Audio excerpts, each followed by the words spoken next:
Attackers need to locate and defuse bombs.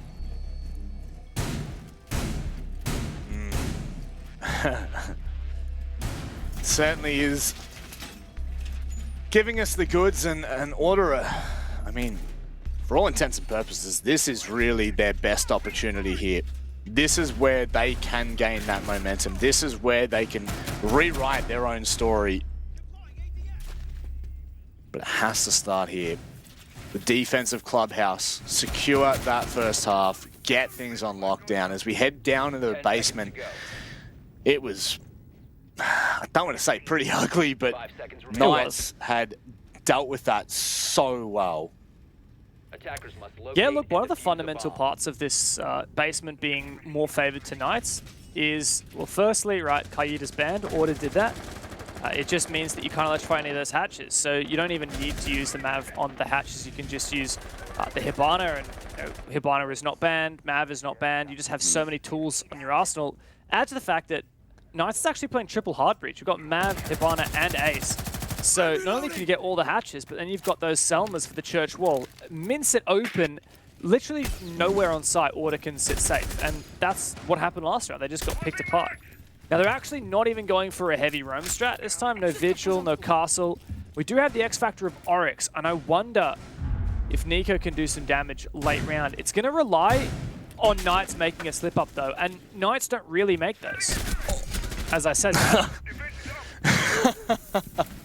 It is the classic caster curse. Josh, who, I mean, from what I've been watching, has been having a phenomenal day here, but just is not off on the right foot whatsoever.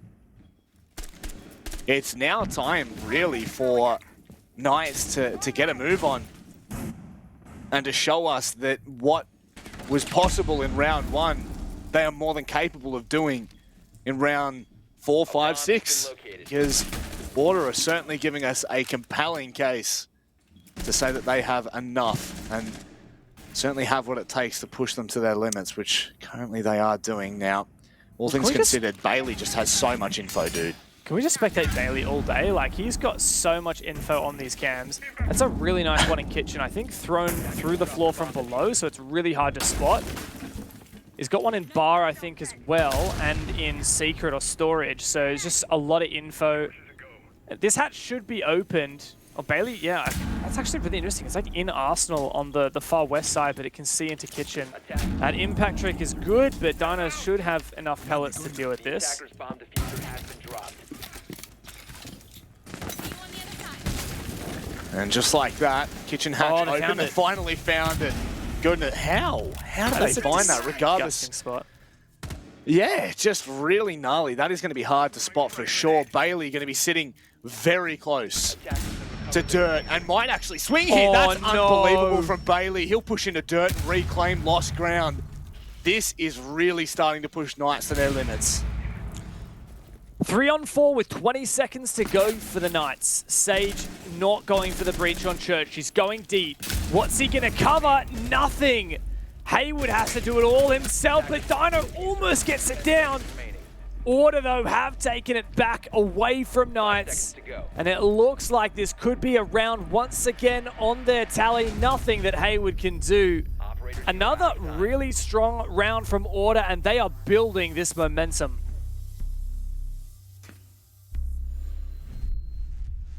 Oh, this is really good for Order.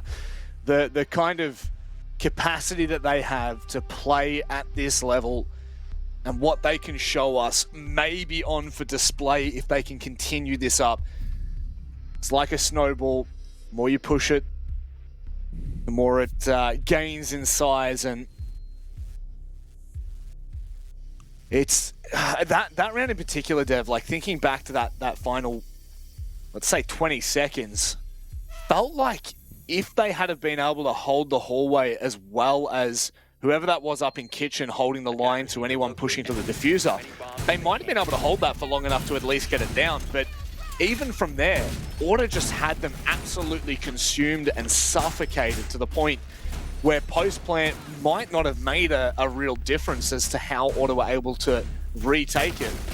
And again, just moving forward on sites. Jim and Bedroom was such a strange one to watch in that first round, that's for sure.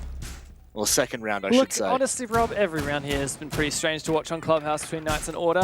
Very true. Very true. Yeah, it's been a bit all over the shop. I love these barricades downstairs for Bailey. Just going to allow him to roam a little bit more. It means he's going to get info. If anyone tries to hunt him, right, they've got to tear down those barricades. That's info. So I like that. Yeah, look, honestly, I think I don't want to... I want to bring some more emphasis to how big a deal it was that Knights just lost that round. Like, that was the only attack site they've won so far was Church Arsenal. They were definitely in a decent position to win that one as well. I would definitely say that, that they could have won that. A couple things didn't go their way. Bailey's cams have been instrumental in Order's success, though. I want to see Knights be a bit more proactive at taking them down. Because if Order's allowed to make plays based on those cams, Knights are really going to feel this pressure. Look, if Order run away with a 4-2, that's just kind of par for the course. That's what we saw in the game previously these teams played each other. But Order could be on track here for a 5-1. If so, very dangerous for Knights. It is. It certainly is. 2 clutches out of the way. Both of these sites, Gym, Bedroom, and CCTV Cash, just give... I mean, it kind of leaves things up in the air. And yes, Dev, you say it, and there it is. Look at the cams. Look at that information Order are gaining bit by bit. I mean, has that really been like the difference maker in some of these rounds? Because it feels like every single round we've highlighted those cams. Honestly, like, you know, the first round, the first kill last round, when Specker kills Josh just rushing into storage, like that was based on a cam. They had a cam in storage. So, yeah, 100%. Like, Bailey's actually looking for a C4 here. He's playing in bar, but he's opened up holes into stock so he can throw C4 onto the roof. He might actually be able to land this. Look, he's going to go for it right now. Hopefully he has a teammate to call for him on the cam. Yep, there you go. There comes the call. He might be able to make this land. A bit worried. He's not going to commit yet. You can see himself. He's prepped, waiting to see if there's any information on the player by window, because that C4 could be gold. This is really nice. These are the micro parts, the little mini games that you never see, but we're catching it right now. Yeah, wow. So really well played there from Nisus down on that table. It kind of baited out Bailey. Ooh, that Prisma does a bit of work. That X-Kairos finishes off Nate, who was down. I guess he was right up close to that wall. The X-Kairos finished him off. This is good progress now for Knights, especially with a 2-man advantage. Hello, grenade. Nico and Bailey go scuttling back, but Specker does a good job of holding on site for just long enough. The team kill could be detrimental. Josh just gobbles everybody up. Now it's all on Nico! One-on-one! Josh claims another. Knights, their second attack round, but by God, it was close. Just Nico things, man. Just Nico things. Order right now are really, like, they are playing for that clutch moment. They are playing for that individual prowess late round, and it is turning the tides in an insane way. Knights are now really in a position. 3-3 half would be, I would say, incredible. And I mean, like, when you look back at Order's 3 rounds, one of them was really convincing. That was their basement defense. But the other 2, they had to fight tooth and nail for. So there's something to be said that if Knights can bring this to a 3-3 half, they might be able to run away with this on defense. Knights are already so strong on their defense on this map. They proved it when they played Order in Apex South. Like I said, 5-1 they went on their defense half. So if that can happen again, right, in the second half, then Knights literally don't need to do anything more. In a way, Knights are kind of set now. Like, they've got the 2 rounds that they needed. Now all they got to do is just be as strong on their defense as they were before now. It'll be more challenging this time because Order picked this map. They will have been prepping Clubhouse. They wanted to go back and face Knights. They would have taken learnings from that game. But like you're saying, if Knights can make this a 3-3, which is very possible. I mean, we've had 3 1v1s so far, Rob. Like, that's how close this game has been. You know, and 2 of those 3 have gone to the way of Knights. Look, if Knights can make this a 3-3 half, I think we may be spiraling towards the inevitable, which is Knights moving forward in the bracket. Yep. Imagine that. Your first 4 games. Oh, God, not again. Not again. Oh, Nico just misses the timing. Hayward now fully knows of the positioning as Nico fades away. Surely he doesn't go and rotate to dirt, no. Wouldn't surprise me, honestly. Would not surprise me. The reattempt from Jim here is a decent call from Order, but they have really struggled to deal with a lot of the setup that we're seeing from Dino here taking the Jacuzzi wall. Remember last time Nate was killed in Bathroom? Wonder how they're going to try and counter this, because it's not like they've revolutionized their wall denial, I don't think. I'm pretty sure that mute jammer was there previously. It can be cleared off using a nade. So there's a lot of options here for Order, or rather for Knights, on how they want to deal with this.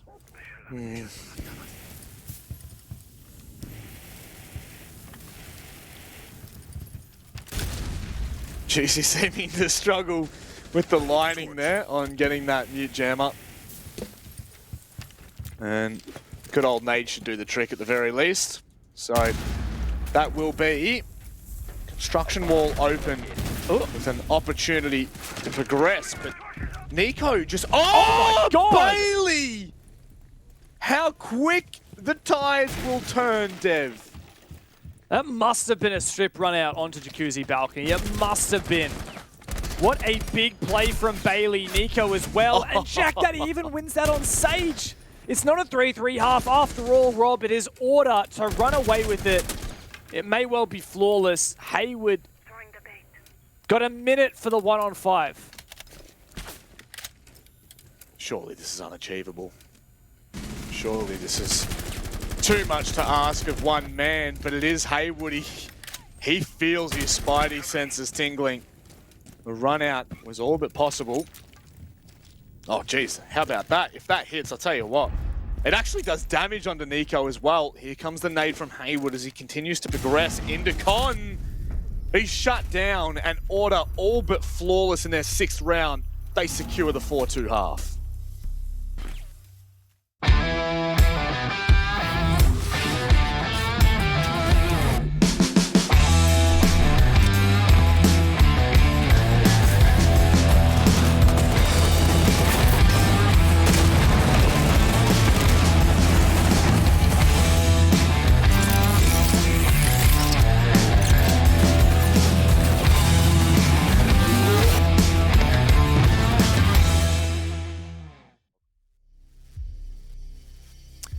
Welcome back, and it looks like it is Freaky Friday. We are seeing a repeat.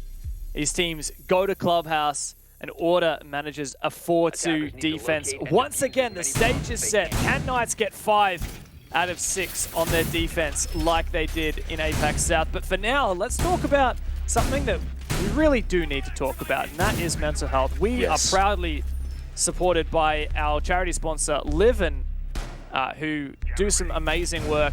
Mental health is just such an important topic, and thankfully it's getting more and more of the limelight these days. They have a very simple message, and that is, it ain't weak to speak. I think especially in a lot of the communities, you know, online, within gaming, there's a lot of stigma around just chatting about when you're not all right, and it shouldn't be that way. 5 seconds to insertion. Couldn't agree more.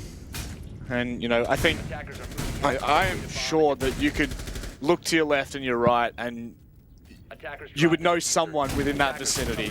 So it is such an incredible message, and you know, like we say it every week, but we are so honoured and you know, so privileged to work with an incredible organisation like that, Dev. Now we turn our attention, of course, to what will be a potential final map here. A 4-2 half is not unobtainable at all. The issue being, Knights cannot really leave any room for mistakes here. 1 or 2 mistakes and all of a sudden Order are on match point, and you have to fight to your last breath just to push it to overtime. So not wanting to be in that position, no doubt Knights have fully prepared. No doubt Order have fully prepared. This is their map pick, even though they lost it to Knights recently. They're coming into this ready. They've practiced this map. They have prepared. They've counter-stratted. They've read into Knights. And they need to. As soon as Order find a round here on their attack, they're going to smell that blood in the water. Doesn't start strong for them. But here last time, right, when these teams played each other, Knights were flawless on CCTV and Gym. They only lost 1 round in their half, and that was Church Arsenal. So if Order can break that, it would be such a confidence boost for them. I believe that might have actually been Sage's C4 trying to catch Nate off guard, which, look, it could well have done the second that you deal with that reinforced wall. If you hang around for even a second longer, you'll definitely be punished. As Order slowly and surely start to get into position, you wonder what this is going to look like. Kennel's wall open, control taken in lounge. Con as well, starting to be a point of contention here for Bailey and Specker. They have a lot of what they need to get done. It's just about choosing what they want to do. Oh man, this Maverick has just been bit pitiful, mincing up the wall. But Specker does find a really good nade. Oh, Josh really wants to make a play here. He would be walking into a crossfire, but there might actually be an opportunity. Specker is low. It's just about how much of a gamble Josh wants to take. He is punished, and straight into sight goes Nico. Pre-fire to cover. Hayward does take down Nate as well. Oh my god, out of nowhere. It turns up Nico left alone. The advantage Order had managed to obtain has slipped through the cracks. No diffuser. Oh my god. That res just allowed to come through. Nico would be walking straight into this crossfire. That suppressor, as lovely as it may sound, will not save him. Knights do start strong here on their defense. Yeah, one key part of that round that was just too hard to catch on camera was actually Sage's flank all the way from Jacuzzi, I believe it was, at least through logistics, which pretty much dismantled that con push. The fact that Hayward was down really left that last solo anchor on site to do all of the work. And if Sage is not in that position, that round just becomes so much more difficult to deal with. You then have Nico coming up red stairs, putting the pressure onto anyone sitting behind the deployable shield. Solid work from the Knights, and all of a sudden, you know, it's crazy what a 4-2 half looks like, but how quickly the storyline changes the second you win your first round and you go to 4-3. Yeah, definitely. But look, we saw this on map 1 as well. If you remember, Knights managed to 4-2 attack half, and within 2 rounds, Order was back even, and Knights just won every round after that. So we definitely do see, I like to call them streaks in games, you know, when one team gets a bit streaky and goes for a couple of rounds in a row, and then the reverse. A bit less common here on Clubhouse, I would say. You know, more so Coastline. You know, all the bomb sites are more similar, whereas here on Coastline, whether the attacks or defenders win, the round is much more bomb site dependent. Speaking of Church and Arsenal, here we are. This is the only attack round, the bomb site that Order was able to crack when these teams played each other in Apex South, and that was on their second attempt as well. See whether that holds true or not. Order can crack that egg, crack that nut. Don't activate it. Nico and Specker both on soft breaches will give them so many avenues, so many opportunities to open things up. Lines of sight. Plus, I guess the frag grenades of both Specker and Nate will surely come to cause Knights quite the nuisance if they're not cautious. This is a very weird roam from Knights. I'm not 100% sure if we've seen it before. I don't remember all their strats for this site, but yeah, very weird roam. Like not a vigil, not a you know, like castle roam. I don't know why Specker was all the way up in Moto. It took a bit of a gamble play, but yeah, I think he was trying to make something work, and unfortunately it didn't. Order's got to pick up the pieces, but like look at this. You got all these roamers upstairs with Vert down into logistics, even a shield downstairs. Like the thing is, this is so default. You see this in ranks. Like Order will 100% be aware. But that's the thing is, like, are they going to force a way to deal with it? No, they're not. They're actually going to send it down the hallway, Dev, but this is devastating. As long as Knights can hold, they might be able to make this work. No. Sage doesn't realize how close Nate is, sorry. A 3-3, oh my god. Order with an unbelievable call, catches Knights with their pants down, spanks them and teaches them a lesson, if not for Josh. What is going on? Nico! No. What? What a rush strat from Order, but Josh, he is above. Oh my god! 1v1! Nico's got to hold it. Josh is so hot on for it, but Nico What on earth is this match? That shot from Nico, the fadeaway on the retreat. One of a kind this man is. But what an attempt from Josh Dev. Imagine if he found that kill on the Nico. It's all on. I absolutely love this call from Order. They sent 2 players, I believe it would have been through Ash Wall, and instantly Knights just get dismantled on site, leaving 2 players flanking to try and recover. What a sporadic round.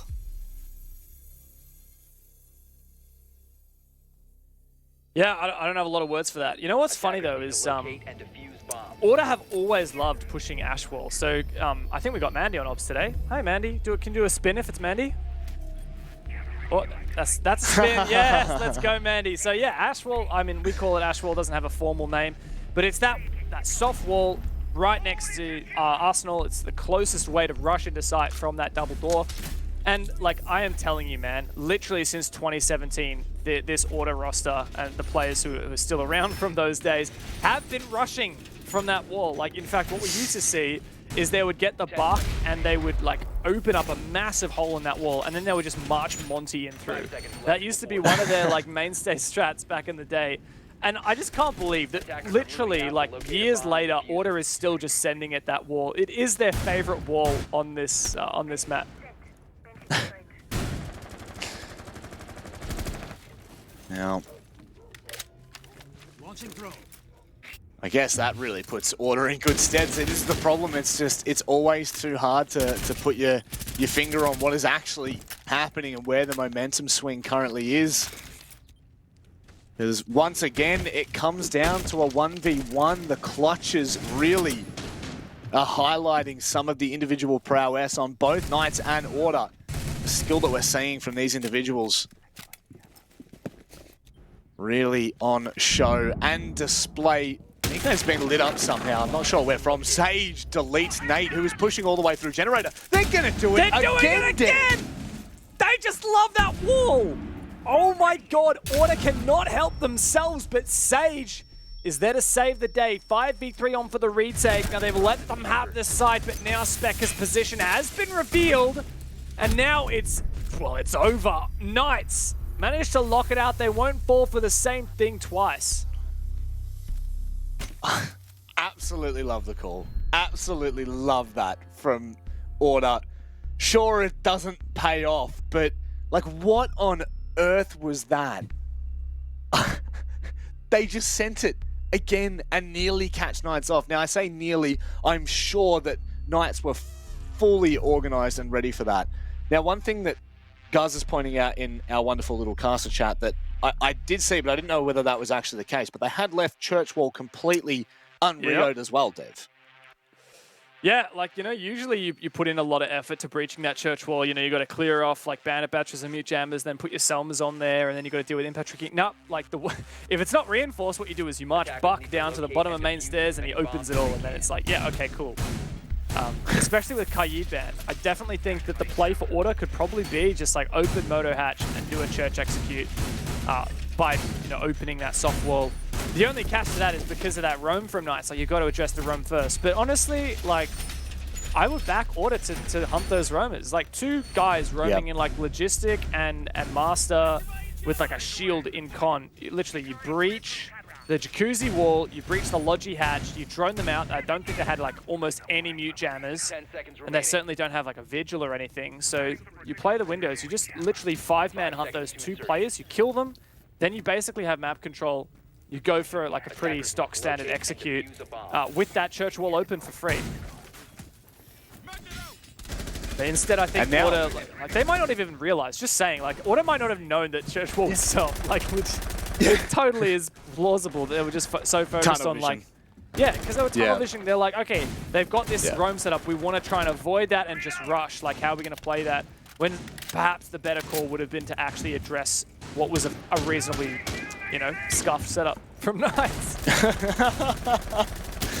Maybe Knights knew it. Maybe they were just, they were playing mind games, into bro. it. sacrificing, you know, the chess piece. I'm not quite familiar with the chess terms, but I'm sure that there's something about sacrificing something to save the queen or the king.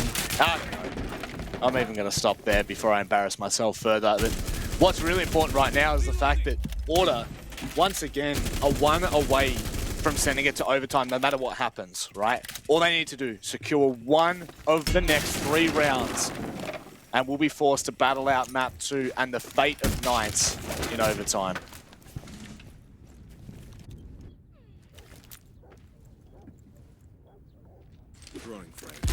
Order is still 1 round off match point. They have really struggled in the past to attack any bomb site that's not Church Arsenal. Oh, really good aggression there from Josh. He perfectly countered those nades with his Wamag magnets, and he takes down that Maverick player. Nate was really struggling on the Mav. You can see why Knights wants to play with that Mav on the board against Order. It's just not Nate's forte. Now Order have got to do without that Maverick. Yeah, he does seem to have butched it quite a number of times, which is definitely not what the Doctor ordered, especially if you are looking to breach, open the line of sight again. Knights somewhat coming out the better in that engagement. Specker, or rather Nico, taken very low. It's Specker who's upstairs trying to fight for a bit of cash control, con presence. Right now, they are starting to get to work in con. They might get enough done here. Got the breach open onto the wall. Time ticking away, however. We do have 1 gas left from Juicy. Doesn't have a shield, though. So this could be quite difficult. Order somehow counters this top rafters position from Hayward. Oh my god, Knights are going deep, taking down Nico below. Nico's still alive, though. They do refrag eventually. And Order have come to a standstill. Oh, Josh with the crisp shot onto Bailey, secures the last headshot onto Specker. This is a good old-fashioned slugfest. Once again, we are side up 5 rounds apiece, and Order still haven't been able to crack any bomb site that is not Church and Arsenal. If this pattern continues, Rob, like, we're likely to see overtime, or like, if this pattern continues, Order can't break Jim, Knights go to match point, and then we go back to Church and Arsenal for, you know, what would be a really important round for both of these teams. Knights looking to see if they could back in that Church Arsenal defense, and, well, obviously Knights, or rather Order as well, looking to see if they can take it away from them like they have done before. Need to locate and defuse. Nico off the buck for, I believe, what is the first time, or feels like the first time anyway, and onto the Thermite. Some additional hard breaching utility. Now, with that Thatcher, and also, you gotta remember, we've got the, what is the other band? I'm absolutely losing the plot right now. I can't even Flores. think of my mind. Flores, I could not for the life of me. I was looking at the operator icon and I couldn't think of the name. The fact that we have both of them banned makes life so difficult should there be any wall denial, which, I mean, for Knights, it really is just the mute jammers that are going to be causing any kind of issues. Oh no, it's okay, Josh, we won't watch it. Josh has Can't been be on any fire less than today. my scuff. He has. Considering he started out 0-4 in this match, he has really turned things around. Yeah, a lot of big rounds from him, even a team kill as well. And he just wants all the kills. I like this Thermite pick though, you know, moving away from the Mav. Unfortunately, you know, Nate hasn't been the greatest on the Mav, so kind of just using him to clear off any jams that are necessary rather than trying to actually Mav open the whole wall. I think that's the right call. Just use a Thermite, you know, quick and dirty, gets the job done.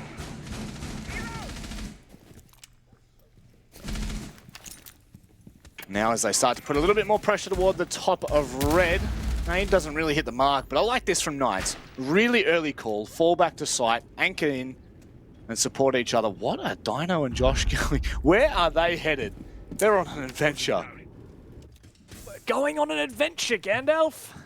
Just, oh, no, they're split ways. Yep, looking for, I don't know, a bit of a roam downstairs. Dino just hoping to punish someone. If Order doesn't drone very thoroughly. Knights will find a pick here, but at the moment Order are just focusing on the basics, breaching Jacuzzi wall. Nice and easy with the thermite, especially because I don't believe there was any wall denial from Knights there. But even just with all these walls open, it will be quite challenging for Knights. You know, a lot of setup, you've got Frost Mat's got the shield, and a lot of info as well here for Knights.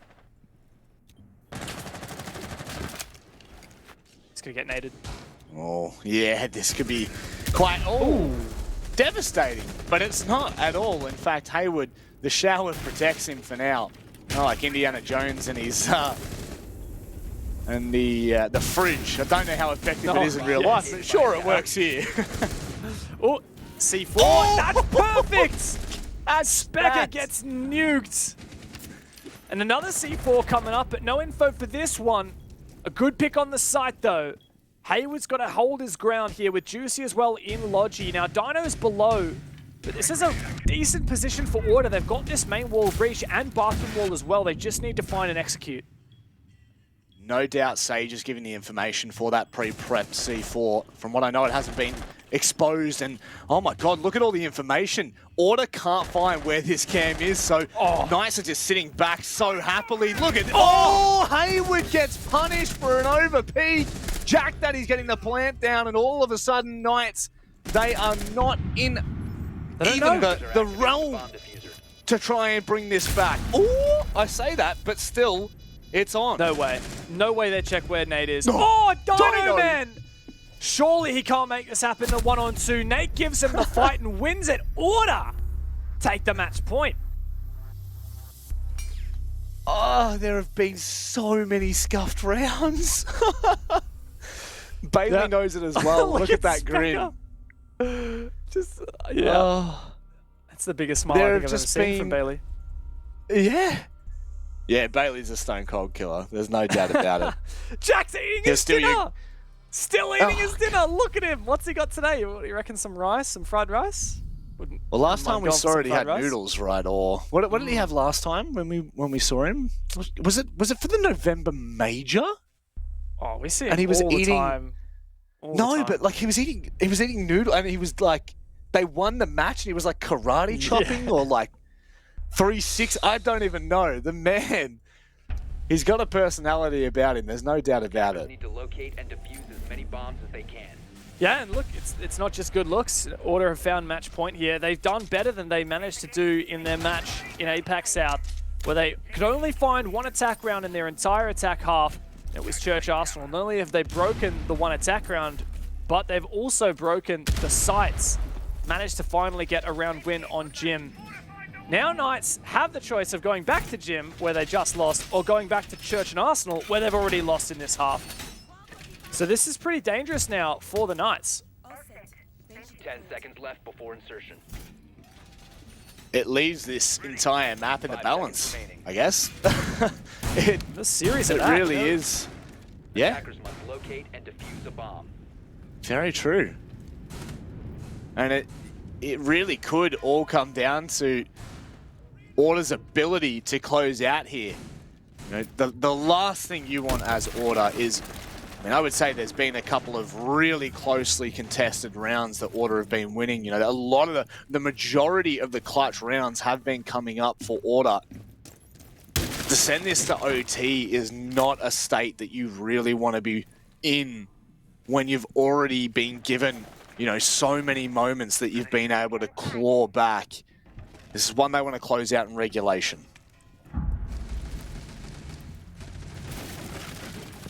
Definitely capable of doing so. I want to see if they go for that rush wall once again. Oh, it's a good early pick. Josh. And where exactly that was, it looks like Nico's upstairs going for the roam hunt. It's exactly what I thought Knights would be susceptible to here if Order make the play. Oh, what an angle. Who else but Nico makes that work? Two-man advantage already in the round, and it looks like Order are poised to push us to map 3. Map 3 is on the agenda, especially with Hayward falling as well. Juicy would have to have an unbelievable round here to even make this possible, and he has had one of the all-time quietest nights from any player that we've seen. He has to come up massive here, Dev. 1-on-4 for All Mate Juicy. What a tough position to be in. Gonna let that nade roll past. Or to have so much time, he's gonna have to land some crack shots. They know exactly where he is now. Attackers have located a bomb. So much time to work with, so many drones to work with. They once again find out where he is. Pre-fire through the wall is almost the end of him. Now he's just caught between a rock and a hard place. There is nothing that he can do. Order push us to map 3. That's the performance we've been waiting for. That is the real test that Knights have been given. Specker needs to get up and have a quick stretch. It was all too easy and in a day's work for them as they push us to, as you've said, Dev, a third and final map. They could stop what we thought was going to be an unbelievable gauntlet run from the Knights in only round 2. Yeah, it's been a great showing from Order, and honestly, the big storyline here is that it's so exciting for them. The fact that they lost to Knights on this very map, which locked them out of the APAC playoffs. They go back and they practice it, and they work on counter-strating, figure out what they went wrong, and they come back and they pick it against Knights and beat them. Doesn't get much better than that. No, that's the storyline that they would be looking for. However, they've got one more chance to really close this out and send Knights packing. We're going to go back to the desk and they'll break it all down for us. We'll certainly give it our best just for you, Rob. But hey, we've got ourselves a third map, which is exactly where we maybe thought it would go when we sort of discussed things at the very beginning. We anticipated Knights would win Coastline, and we thought that maybe Order would be able to take Clubhouse. Guys, it completely played out perfectly to script. Now we're going to find out who's going to win Oregon. Yeah, well, it was a strange script at that. I did anticipate heading into this matchup that this would be pretty cut and dry Clubhouse, but to be honest, it's pretty far from that. There were some pretty interesting strats employed by both teams, and in the end, it did lean into a pretty sporadic sort of matchup. We did see a lot of chaotic late rounds, particularly in red time. We were seeing players whiffing, others hitting insane flicks, etc. And that was frequent across this match. There were several occasions where it played out like that in a very close fashion. And yeah, Order, I guess, just being able to edge out in the end. Maybe not as comfortable as they would have liked, but hey, a win is a win, and we head to map 3. Milo, is there anything that stood out to you here on Clubhouse? That was a very fun game to watch, wasn't it, guys? I don't know. Got some nice rushes going on, nice failed rushes, post plants. Like, that was an absolute ball to watch. A lot of big moments, obviously, and especially when it starts to get to the crunch. And honestly, guys, at one point, you have to start to think Knights maybe run away with it in that middle section. They ended up winning, what, like 4 of 6 in a row, and then obviously Order close out in the end. Knights falling short to sending it to OT. Had they been able to get it to OT, I probably think maybe they might be able to go on and win it there and maybe make this 2-0. But that probably wouldn't do this game justice. And this is the sort of result Order needed, guys, right? They needed to at least get this to a third map. They could not afford to get 2-0'd by Knights. Yeah, well, the third map was always going to be the wild card in this matchup, and we weren't too sure which team really was favoured in that final map. So it's a great effort from Order to get this one over the line, and in fact they actually reversed the result that was against them, remember, in APAC. They reversed the result from APAC South. Remembering back only not long ago, the Knights took down Order in the exact same scoreline, 7-5. So Order being able to bounce back, a really positive sign for them. And yeah, heading us to the third map, I mean, I didn't have any idea which way this was seriously going to go from the beginning. I was open to admit that it was a tough one to call, and I stand by that once again. Yeah, it really is as tough as it's going to get. Maybe even, Chiefs tomorrow is also going to be a difficult one to call, and that's really the nature of when we get down to the sort of top 4, I guess. It's always difficult, but Milo, as we do eventually head over to Oregon, is there a team that maybe you favour? Well, it might just be a repeat of Clubhouse. Just rushes and games. I don't really know what to say. Like, I said it beforehand, I don't know how Oregon's going to play out. Yeah. I don't know who's going to come out on top. All I know is going to be a fun game to watch. Certainly will be. It's been a long day, but we've got one more map to close out day 1 of the playoffs. Got a short break. When we do come back, it's on the other side.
One map to go for day one of the OCN playoffs. The winner moves on, the loser goes home. The Knights and the Order. I don't know why I said the Order. God, it's been a long day, and it's going to be a long one as well tomorrow for those unaware. Tomorrow, of course, we do continue on. We'll have round 3 and then the grand final, which has already got Team Bliss waiting in the wings, guys. One map to go. It's Oregon to decide who's going to move on and play the Chiefs tomorrow. Guz, how are you sensing this? Is it just too close to call? You still on that fence? Look, I'm a little bit concerned for you because we've only had, what, 4 maps played out so far today. Tomorrow could be 8 max, so I hope you rest up and get your beauty sleep. But in terms of this matchup on hand, it's just so hard to call. I cannot sit here and say with any real confidence that Order's going to take this or the Knights are going to take this. Oregon is very much in neutral territory between these two. Sure, some mixed results maybe for Order that lean a little bit more into the hands of the Knights. But look, I mean, the Knights have shown us that on Clubhouse even they're willing to innovate and try some new stuff despite the major. So I'll back the Knights in just because they've shown some big balls, I guess, in that last map. Right. Okay. Interesting. Milo, Oregon. We typically see, you know, same old, same old. I'm assuming you're expecting that again here from these two teams. Yeah. I mean, I'm expecting the same sort of prediction I had initially. I'm expecting the Order on top, but it's going to be a very dirty game. That's what I'm expecting. Yeah. Yep. Awesome. Dirty balls. Dirty balls. I mean, what's next? Jeez, we've lost the plot. You two honestly should not be on a broadcast together. It's just not allowed. But I think I'm going to stick with Order. I'm not flip-flopping. I'm not on the fence. I said Order all the way. I said Order 2-1, and that can still come to the reality. Plus, honestly, the coastline wasn't even that bad. You guys were both saying how it was just going to be completely one-sided. It was going to be a stomp. Ended up being, okay, 7-4. And then, honestly, Clubhouse as well, 7-5. I mean, I think they both had their maps, right? They both had their wins. Now we go into that neutral territory. It's anyone's kind of game. So, guys, what's the win conditions? Oh, what are the win conditions? I think part of this matchup is going to come down again to what sort of innovation we're going to see. I thought that on Clubhouse we weren't going to see any, but the Knights actually in particular were the one team that were actually doing some pretty interesting extensions, roams, etc. So maybe if we do see innovation here in Oregon, maybe it's going to come down to which team can execute that a little bit better and which team can read into that. We did see Order read into it pretty well in Clubhouse, so maybe we'll see the same story here. I give guys the easy questions. I give the hard one over to Milo. Milo, what's the map score going to be? 7-5 Order. 7-5 Order. Right, you've heard it here first. Milo is the prophet. We head over to our wonderful, wonderful casters. One of them who needs to find a new chair. Yeah, he does. Show us the chair. Show us the chair. When I said, who did need to find a different chair? Can we have I think we need to find ourselves a new bloody host. I tell you what, I'll show you the chair just to make sure that Xenox is not too embarrassed. But the old "how you going" has kind of, you know, like it's kind of how you going. Mate. It's kind of it's gone walkabouts on me. Now Xenox said I was too strong, which is much better than the alternative that I know Guz was leaning into. So for any chair sponsors out there, you know, hit me up. Just anything but Xenox gaming chairs. Anything but Xenox gaming chairs. They are bloody shock. No, I'm kidding. I don't know anything about them. Please don't take that as a grain of salt. I'm talking about Xenox casts on Twitter. Please don't flame me. Do you want to talk about the game, Rob? Let's talk about Order versus Yeah, Knights. no. We've got a game at hand. Well, I did see that Jack Daddy needed to poop, so I just wanted to make sure that we got all of the bad fill out of the way first.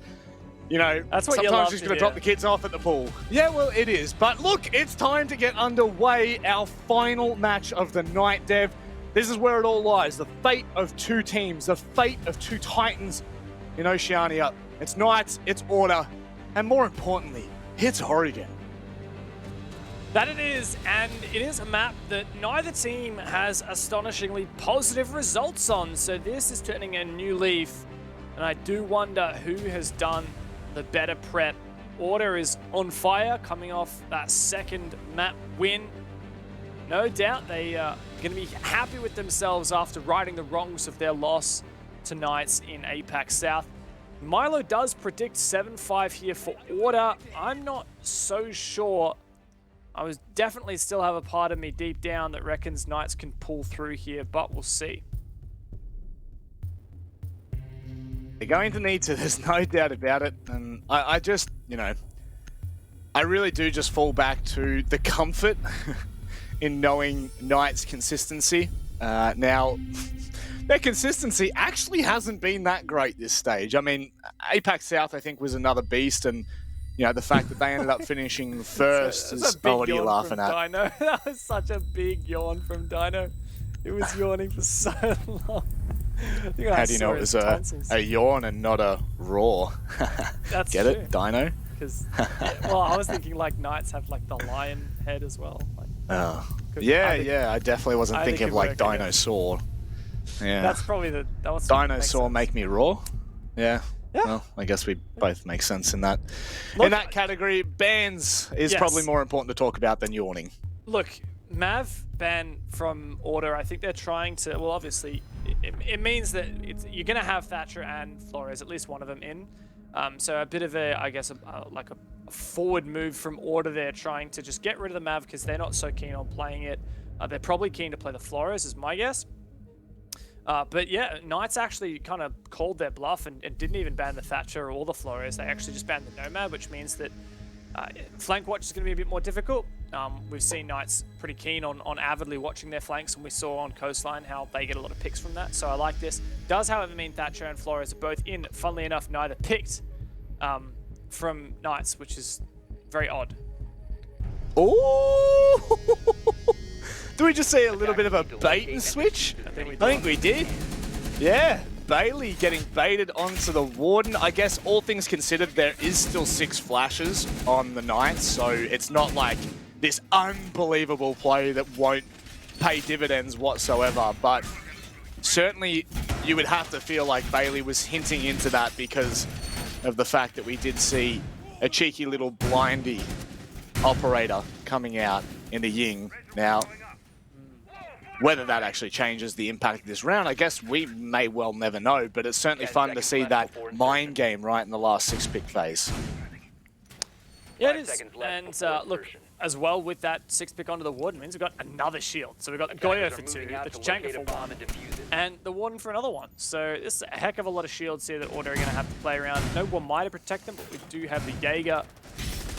So, you know, well, you got 2 ADSs on the brick store. Is the third one on pillar, like an elbow? Yeah, it is. So, look, honestly, Knights should be pretty comfy at clearing their shields. They just have to make sure they do it right. Like, they don't have... They got 3 explosives on the Yana, 2 on the Zoph, and 2 more on the Sledge. So they have enough to clear these 4 shields. It's just a matter of they make sure that they clear the ADS before chucking that util through.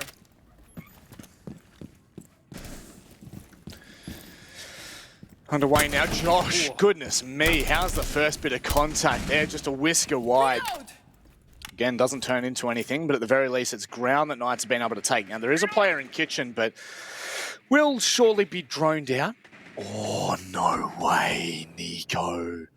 That did it? No. No way. There's no way. This is absurd. Oh, no. Oh! Thank Josh, God. you could be my hero any day of the week. Josh has been on point today, man. Like, he is one of the reasons why Knights is still alive at the moment. One of the reasons why their performances looked so good. Got to step up here, though. Specker getting aggressive once again. A nade is going to come his way. Oh, juicy. I love this from him. Oh. Specker does go down. Even though that cam saw him, shouldn't be too much of a big deal. I love this man advantage early for Knights. They're looking really good here.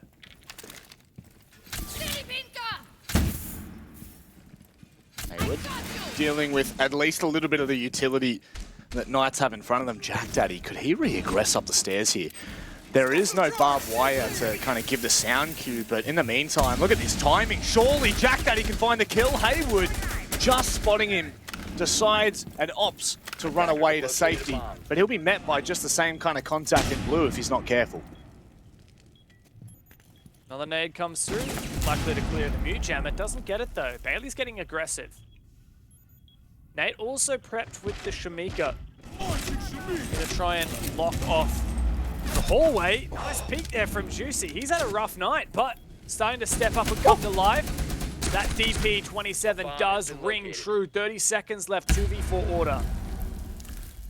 Nate could do some serious damage here, finally getting to see the impact of the Tachanka. Jack Daddy now could hold this cross, and he does do so, taking down Josh. It's falling apart for Knights, but Dino steps up And Jack Daddy is left to pick up the pieces of a team that's dwindling in the round. Order. All of the hopes were hanging on Jack Daddy, and he cannot get it done. It's the shots through the wall to close things out. But a clinical round from the Knights. Early man advantage definitely bore fruit there for Knights. Very close though. I'm pretty sure you were right and Nico didn't get droned, so that was just good coverage there from Josh, being really aware and adaptive, even though likely his teammate called that Kitchen was clear. And of course, nice little 2v1 from Josh and Juicy to take down Specker. That's a 2-man advantage. Order played it pretty decently from that point forward. Found some aggressive picks back, but Knights just slow and steady closed it out. Pretty simple. Keep it simple, stupid is one of my favorite idioms, and it gets you where you need to be. Keep it Attackers simple, need to stupid. locate and defuse bomb. Camera feed up and running. That explains a lot, man.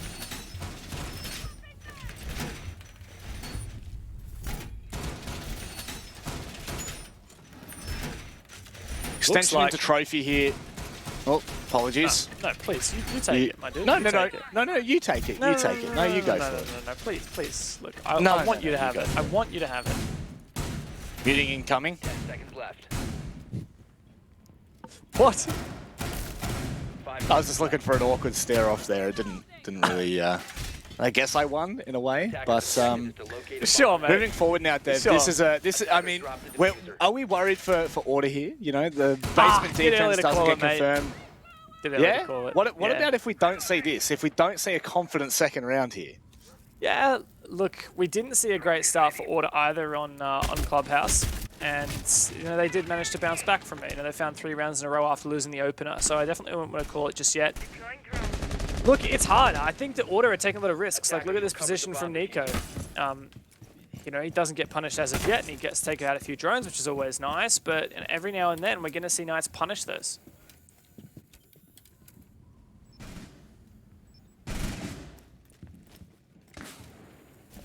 Oh, Jack Daddy. Jeez. Attackers have dropped. Quick as you like. There's the man advantage that they've been looking for. And we know how detrimental that can be. We saw it last round. Knights now, they need to do it without Sage, without the sledge. How much of an impact that would have had?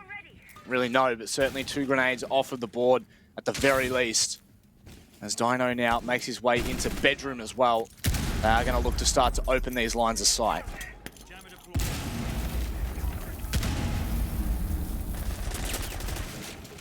Knights are shaping up, starting to enclose around the site. This breach will definitely open it up significantly. Hailed on the double window as well. Just a bit of pressure everywhere. Jack Daddy takes a bit of a risk, and that gamble does not pay. There's the information Hayward's looking for. Can he do anything with it? Looks like Juicy in the meantime going to work, doing God's work for Knights. Love to see Juicy have a massive map 3 here. Certainly has been a quieter day for him. But this is the moment to step up. What's this C4 going to opt for? What kind of damage can it do? Specker still pretty much calm. Safe as houses. Nothing testing him just yet. Yeah, Order's just going to wait for Nice to start making a move. If they see an opportunity for a play, they might take it. But otherwise, hoping for Nice to mess up, and there you go. Bailey just heard Juicy Bomb in the located kitchen. by attackers. At least Nice know that there's a player downstairs now, but they're going to have to make some good on that action. That diffuser is still not been picked up here for Knights as well. 30 seconds left, and this round is just getting supercharged. Like, anything can happen. Yep. Again, hangs in the balance. Oh, Dino, that is so unfortunate. Runs back into closet, Dev. This could be it for Order. 15 seconds to go. But Josh has been the man to step up every single day for Knights. Hayward's got to cover him now. Nico and Bailey on for the retake. Do they know where this plan's going down? There's a ping, and they can take down Hayward. All on Josh now, and he is just doing everything. 1 versus 1, Nico wins it. And the Knights let it slip through their fingers. Order, another close 1v1 slips their direction. Protected. these clutches may determine. Defenders have disabled the bomb. Generally, we talk about a round or two, maybe a half win, but we're now talking about a bleed into map 3 after so many clutches in map 2. It could just come down to it at the end of the day. Order firing on all cylinders, no questions asked. I mean, Dino was pretty unfortunate here. Like, the timing on that, unbelievable. As I guess you couldn't really ask for too much more from Nico. I'd love to know how many clutches that is. I'd have to go back and have a look, but it honest to God feels like 3 or 4, at least 3 or 4 attempts. He's just a madman. I don't know Nico specifically, but I know on Clubhouse we had 3 1v1 or clutch rounds, and that's another one. Very, very unusual. And you know, a lot of them as well are on Knights' own attacks. You know, Knights get really strong attacks, and then in that late round order, just hold on. Make it very, very tight. We go back downstairs here, Rob, and if you recall, this was where Knights found their first win. Down on Laundry Supply. And it all started with that early 2-man advantage. I do wonder, though, like if Knights don't manage to get these early picks, if Order don't forfeit those early players, then are Knights really going to be in such a strong position to close out these executes? I don't think so. 5 seconds to insertion. So, finally retesting the basement site, and it's always so hard to look at a point like this and to see the rounds that have unfolded, because, you know, generally I would say, well, you can't rely on clutches to get you through, and, you know, not by any means did Order have a bad round necessarily last in round 2 at the very least, but we look back to Clubhouse and we see how many times they were able to successfully convert, and it really does just beg the question, what can Knights throw at them, if anything, to get this map over the line?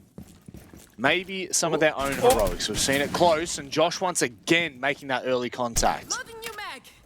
Just supporting Nico, who's playing in security still. This is a pretty common extension these days. It's really powerful to fortify that kitchen and security position, and fairly safe as well.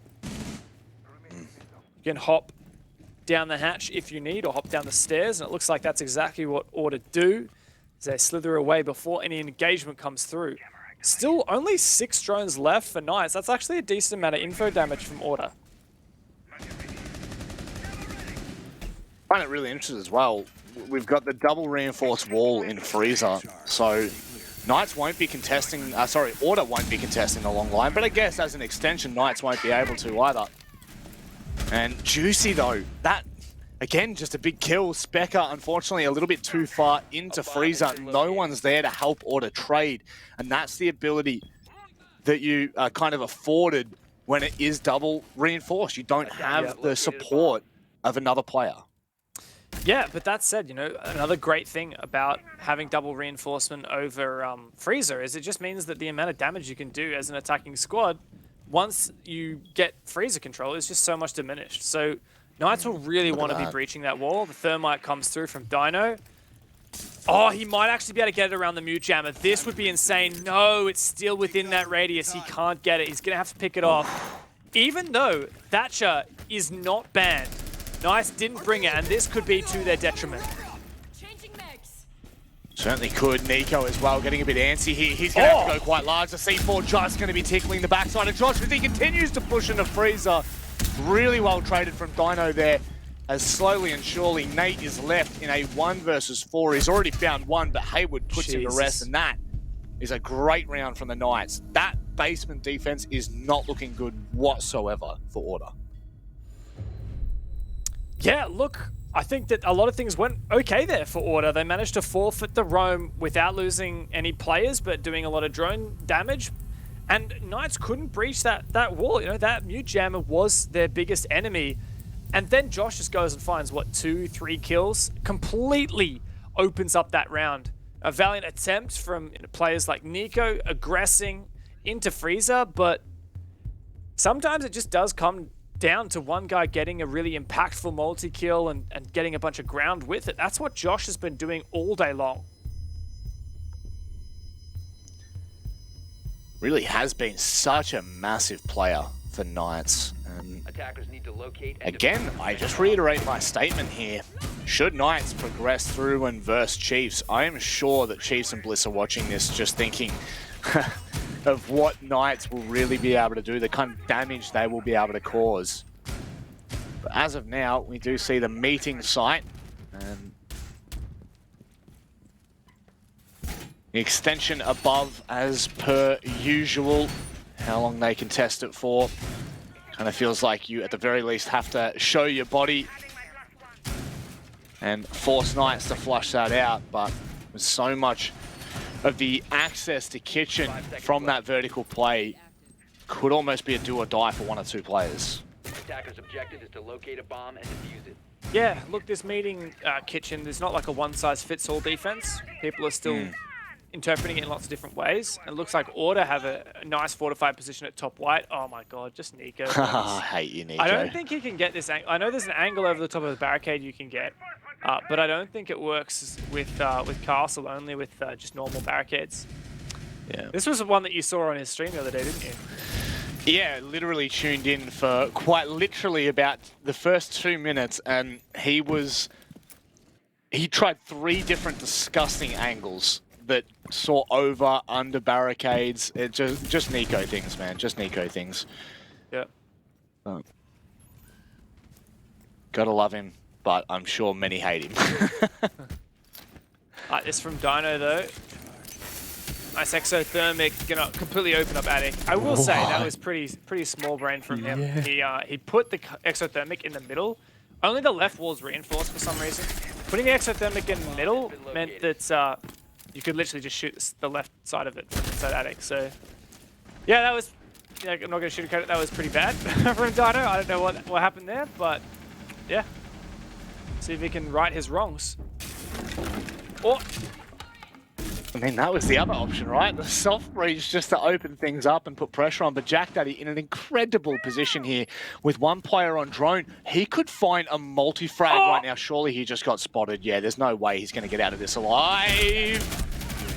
Goodness me. He does actually down Dino, but that's all he can do. Yeah, and this isn't looking so great now for Order, is it? Had a big opportunity there. A couple of misplays from Knights gave them a shot. Now, at least 2 players are low HP here for Knights, but Order significantly disadvantaged in the man count. This setup, though, does make it really awkward for Knights to try and execute. That said, Juicy's been finished off, and Order have some really aggressive positions. Oh, no. Oh, Nico might have... I mean, I'll be honest right now, there's just no drones left, right? Knights have 2 in the pocket, but they've got no intel on where things are. They're running off old information for pretty much everything as it stands. Specker now trying to take a fight, but has to fade away. Josh might have just been able to take control, or at the very least a little bit of control is split. It's coming down to the wire depth once again. Oh, what a close angle for Nico as well, but it's just him and Nate left. He's really put onto the pump here. And as he tries to hold on, they just overwhelm him. Nate, the last man standing, they know exactly where he is. They can force this plant down. Oh, he will be given a free kill at the very least. Sage given in the position. Don't you dare give Nate this. He is hunting for it. Diffuser goes down in a very difficult position for Nate to clutch out. The only information he's got is but a yellow ping. As the rest of the team watching. Wait! What? He takes down Dino, but Haywood from behind the desk just finds the kill. Oh my god. Bloody hell, Knights. Like, that was a 1v4, and Nate nearly won it. Holy crap. That would have been insane had he pulled it off. Came down to a 1v1, and that's another 1v1 to add to that tally we've been running. Rob, my god. If you are a Knights fan, I really hope that they are subsidizing the medical bills that the doctors are going to have to do on your heart after you watch this series. Yeah, Order are just now really pushing Knights to their limits and testing them on all fronts. It's very clear to see that, you know, Knights are dealing with it. I mean, you just look to how close Clubhouse was. But surely Order can't rely on that back-to-back games. Surely not. Yeah, but hey, it's been a bit of a storm now for Knights. They've now managed to piece 2 in a row together and take this advantage. 10 seconds remaining. Order flailing a little bit. Meeting was kind of a Hail Mary from them. They couldn't make laundry supply work and Dorms was still locked. So they just went meeting to see what they could do. And by all rights, they lost that round convincingly. The only reason it was close was that almost clutch, which seems to be a bit of a normality here for Order. But back to Dorms now, at least it's some comfortable territory for Order. And again, this round did, though, come down to a 1v1. Last time these teams played this site, it was Josh almost clutching, and then Nico takes the 1v1. Oh, no, you Jesus. hate to see it for Juicy. Put to bed by Bailey. That's the Ying as well. No impact for the Candelas, which we know on this site just wreaks havoc, Dev. That is pretty devastating, but Knights move on without hesitation. Yeah, while it is pretty frustrating having that Ying go down, and, you know, Juicy's actually been pulling his weight this map, fragging out decently. I'd say if I'm Order, if I'm Knights, I don't mind too much. You know, I'd rather lose the Ying than lose my explosives. But for now, it's the fact that Bailey's just still allowed to be a little bit of a rat in the rafters. Difficult for them to hunt him down. He's still an X Factor. We know how much damage he can do with these cams. Oh, no. What is that? Why does it just not surprise me? Anytime Nico's in the server, there's just some nonsense, some shenanigans that are run, even on the bed where poor Josh thought he was most safe. You can't catch a break from Nico. That's it. But again, when Bailey's running the Valk, like, I have no doubt that was info based on a cam. You can put the cams in the lamp. People put the cams in all kinds of places in that master bedroom. You can see Sage is kind of having a lookout for them, but it's just so many spots. Bailey clearly called that for info. Now Josh is DC'd, but still 3v5 for Knights and still winnable. Like, I think they have attic control. Dino's actually managed to get really aggressive up there. Might be able to do something with it. Surely Jack Daddy doesn't get checked here. Oh, he has to hit that. He's given him an opportunity. Oh, no! Hey, Oh what? my God, Dino! Gone huge, but Hayward gets taken down in the meantime. That almost fell apart so quickly there, Dev. Yeah, now Jack Daddy's caught in such a terrible position. Sage can swing and take him down. Caught between these two players. Sage needs to land this! Jack! Put under the pump, and you just can't count him out, not ever. Dino can't even make the rotate work, and Jack can find 2 when he should have found none. Do or die. Fight or flight, and, well, Jack decides to fight. Again, though, like, just some insanity happening in these rounds. So much chaos being caused. You mentioned how impactful Dino could be in Attic. Found himself a double kill. If he had found Jack Daddy there, that may well have been the last little domino in terms of the anchor for at least games. And I mean, maybe a plant, maybe a post plant. But as we will never know, we look to the final round as once more Order reattempt the basement, which has not seen any success for them here in this first half.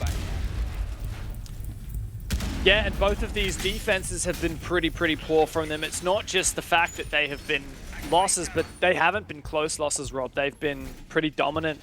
We've seen Knights establish early man advantages, taking out Order's roam. We've seen Order forfeit the roam, and then Knights managed to execute site with some multi-kills. Josh, in particular, has been really hot on this bomb site. For Order, I'm trying to look at some of the things that have changed. We're seeing a Wamai. They brought this out the second time they reattempted, or the first time they reattempted this, or the second time they played it. Bring it back once again. The only real X factor, a big change, is this Vigil instead of the Alibi we saw in the past. So 1 less shield on the cards, but Nate instead is going to try and make a solo roam work. Seen stranger things happen, that's for sure. Hayward getting into a very early position over here in blue, and I mean that's some really good use of some early util. No one challenging him there, and it's all but a free piece of util the Order cannot rely on now. What was that? And you want to talk about things that are free? That's a nice early pick from Knights and a C4 off the board as well in Specker. Yeah. Specker's having a bit of a rough one. Nico's actually going to try and aggress on the back of it, look for a kind of refrag, but Knights have been reading into this aggression really well. And without info, I don't back Nico here.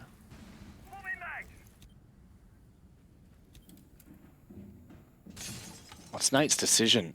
You know, can he afford to stay in a more aggressive position, or potentially can he continue to roam while the rest of his team are getting pushed on site? Could well be the flank that determines the round for them when it comes down to the wire, when push comes to shove. He may be the highlighted player here, but looks like Knights are going to deal with that pretty quickly and pretty swiftly. Oh my Wow. God. He goes to contest that line of sight. Bailey's actually in meeting, holding an aggressive angle. Sage needs to be very careful here. He could be caught off. Juicy gets found. Now Bailey is most wanted #1, and he finds another kill. Dino shut out. Order have been thrown a lifeline. Imagine bringing this back to be a 3-3 half for Order. The storyline continues. Nico as well as aggressed up onto the second floor. He's going to go ahead and maybe push towards Z, come back in behind, and there's no way Josh expects that. The round has crumbled in Knight's fingertips, and nothing remains. Yeah, what a troublesome spot they find themselves in. Excellent play from Bailey in meeting, and the team played around it so well. You know, Nate was baiting for Bailey by playing the rear stairs, and after Bailey made that 2K work, Nico sends it up and goes for a flank, takes down the freezer player. So difficult now for Sage and Hayward. A nade maybe can work, but 20 seconds, it's just not enough. No, it's all about Knights hitting their shots now. They're going to have to go for their ones. And there's no doubt about it. Both these players can. Hayward and Sage side by side now. But separated, coming through blue. What can Hayward get done? He'll find one. Sage now starts to stick the plant. But all is not lost. My goodness. Thought for a second maybe the final player was going to swing, but it doesn't happen. And it's a 3-3 half.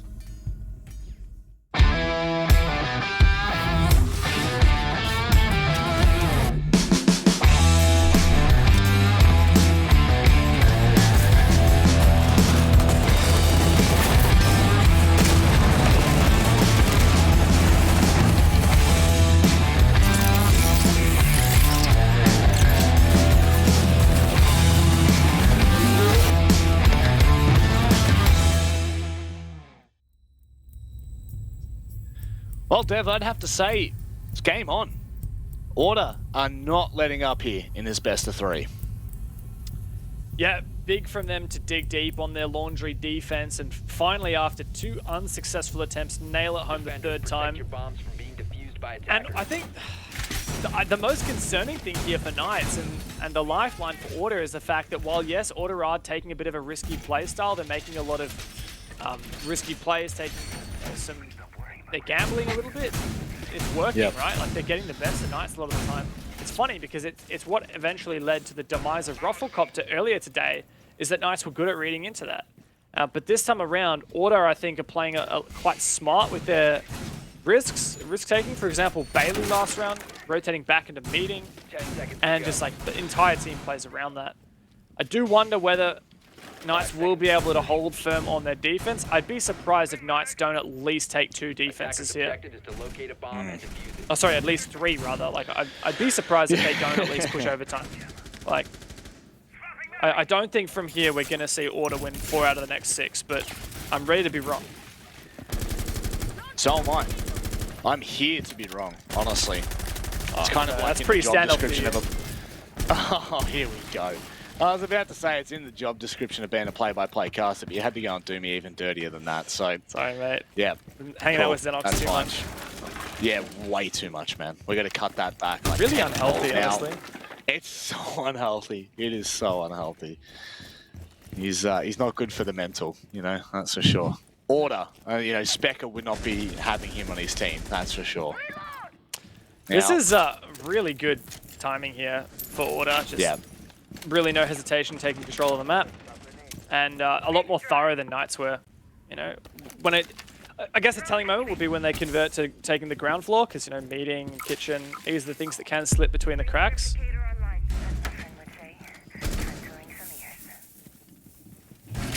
Oh, Juicy. Could be devastating with a shotgun on Freezer stairs, but he is going to be pressured from behind as well. Now, unless he's got someone to watch that hatch, which he may well do. He may have to fall back, but he's not going to do so. Juicy staying at the forefront of this fight. Nico trying to use some util to flush him out, but surely he's got someone there waiting and watching. Oh. That he does. Can he get away? That is some incredible time burnt and a lot of utility that Order have invested in. Yeah, you know, that said, still a nade and 6 flashes left for Order, so that's actually not so bad. Bomb located by attackers. Only thing that I'm, I guess, a bit concerned about is the lack of explosives overall to deal with these shields that Knights have brought. At least Juicy was allowed to get away alive. And there, speaking of the shields, that's one gone down. And Knights still holding firm. I reckon this still favors Order. Guess we'll wait and see whether the great Dev Marta Attackers located. is right or not. Oh, God, Spec is going to make you right whether you are or not. He doesn't give a damn, but Dino now stepping into his own. He aggresses into Laundry, and now he's given Knights a chance. 2-2 as 30 seconds rolls around. Big play there, but Order still hold a lot of the cards. Jack and Bailey left. Still one more flash. That's the last one for Jack. Hayward actually got flashed. That was a good one. Bailey's in a great position. This crossfire is perfect. The Knights need to hold on. Love this. They're teaming up now. They have to take these fights. It's Bailey to hold. This is so important. Oh, the flick does not come off, and Sage. That's what we wanted to see. A massive round finally gone the Knights' way. Massive 2K there from Sage. You add that to the 2K we saw earlier from, I believe it was Juicy, just getting aggro on Laundry. Oh, Knights keeping themselves alive when probably they shouldn't have. A 5v3 Order found themselves in after Specker found that opening double. And by all rights, they probably should have converted that round 2.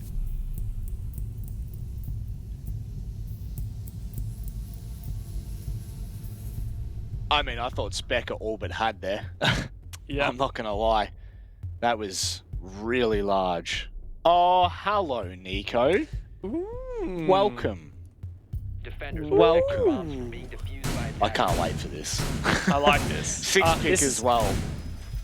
Yeah, the Lion was revealed, but not the Monty. This is going to be kind of gross, not going to lie. I'm expecting something pretty disgusting, but, you know, Order have shown us they're not afraid of doing things a little bit out there, taking some risks, doing, you know, what some people would classify as cheesy plays. I don't think Monty is cheesy. I think Monty takes a lot of skill to do right, and, you know, you shoot yourself in the foot if you don't know how to play Monty well and you pick it, right? Because it's one less rifle you've got in the squad. 10 seconds left.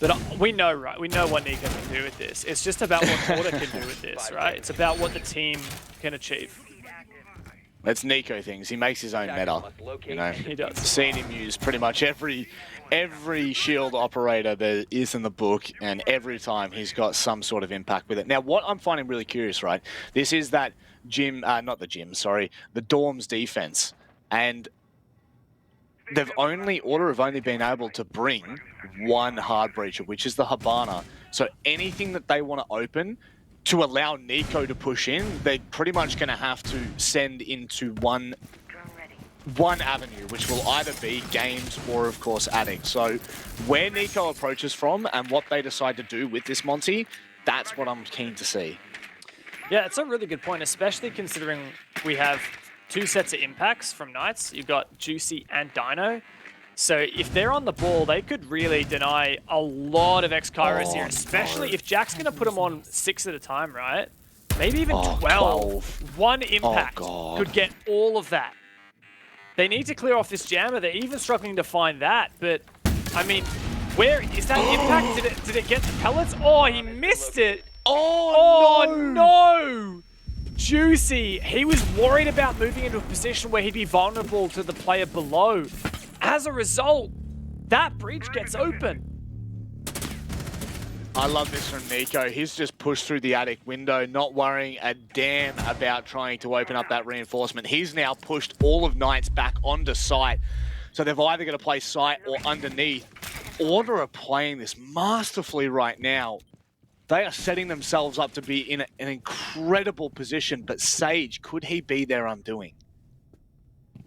Sage has a C4, and there's a Valk and Maestro on the board for Knights, so they should have a lot of info here. Might be able to enable something pretty special here if Sage can get up. It's actually rotated now to Pillar. You can see Knights don't really know where this execute's coming from. They don't know how many players are behind that Monsi.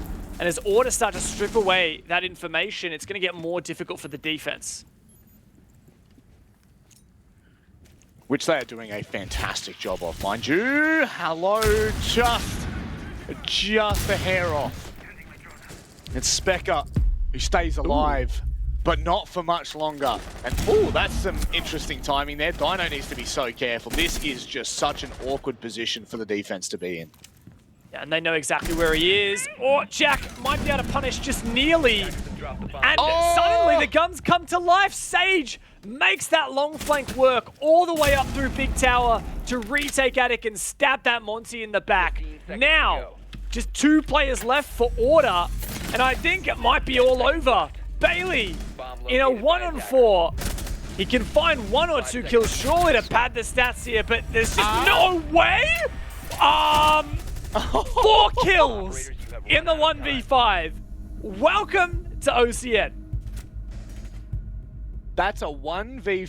That's 2 1v5s and a 1v4 that we've seen tonight that players have brought back to a 1v1. Like, what is going on? Absolute insanity, chaos, whatever you want to put to it. Order are matching it. But Sage's flank dev, I mean, we said that he could be the undoing of Order, but I didn't expect the impact to be that big. Knights really took advantage of it.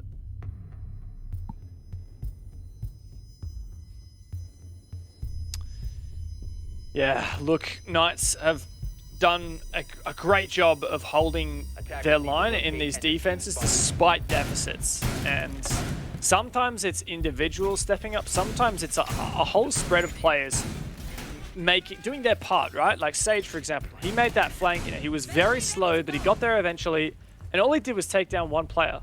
But that was more than enough, because the guys on site, like Dino, had burnt just enough time. Really well played from Knights, and they're setting themselves up well here. A 2-round lead. It gets dangerous here. If they can make this like meeting kitchen bomb site work, they'll be on match point with Laundry unlocked. Even if they don't make this round work, Rob, like they're going to have Laundry and Dorms to go back to. So if they can repeat wins on both those sides, like this is going to be over in regulation. Attackers are moving to defuse a bomb. It does feel like it's headed that way so far from what we've seen from Knights, but they still have to convert it. That's just the big thing. Order have not really given them anything more than is necessary. So you know for a fact that this is not done by any means, but it does, you just have a feeling like Knights have got this covered. But as we get into it, Nico fronting all of the information. Oh, I love this. Oh, see you later, Mute Jammers. No utel for you. Yeah. Once again, the Monty is a great pick here, even more so than on the other side. Like, these offsites tend to have much more exploitable entryways for Monty to go through. That said, you already clued into the fact that there's only 1 hard breach, and that does make things difficult, right? What are they doing here? So that's all of the hard breach gone for Order. It's going to make it very difficult now because they can't get a breach on... Oh, okay, here we go. Nico's actually brought hard breach. I didn't realize credit to him, but Specker goes down. Oh my god. This game is just constant chaos. Must have brought it last time as well, because I was trying to figure out how Sage could have flanked. Oh, Josh just using that C4. A little bit of poor timing as the Monty now pushes into a choke point. That's when you can capitalize the best. And look at this. Order.